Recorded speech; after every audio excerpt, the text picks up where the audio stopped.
Are you led by your natural affinities in your spiritual life?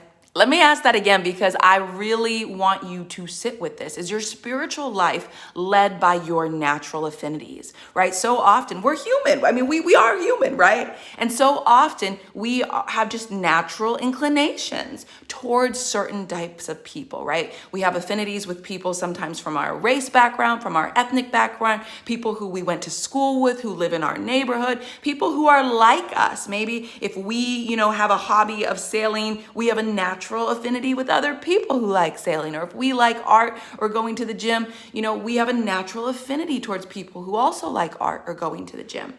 And, that's a wonderful thing. Today I was convicted, and here's the beautiful thing about how God convicts. It's never condemnation. It's never this heavy thing that births shame and a weight of just guilt, but instead it's this beautiful, I find myself laughing when God convicts me because I'm like, ooh, okay, God, I see you. You showing me something. You showing me something, and I'm hearing you.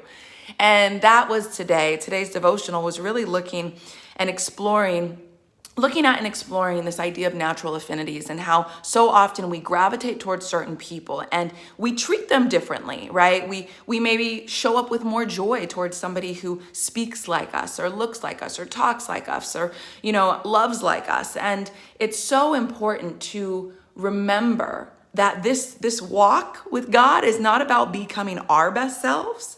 It's about getting ourselves out of the way so that God can be manifest in our lives. And I want to read directly from the devotional because I just thought, it phrased things so powerfully. It pulls from John 15:12 saying, love each other as I have loved you. How has God loved us? Unconditionally, unjudgmentally.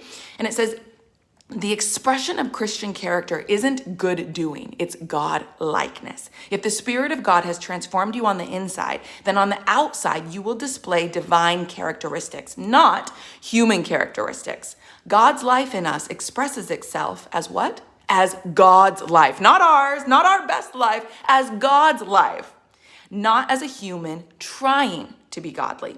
The secret of being Christian is that the supernatural is made natural in us by the grace of God. Amen. We experience this in the regular, busy moments of our lives, not in the quiet communion.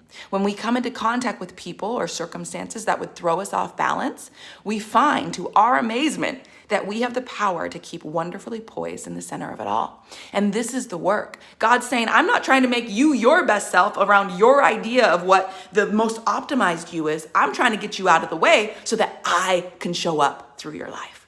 Let him.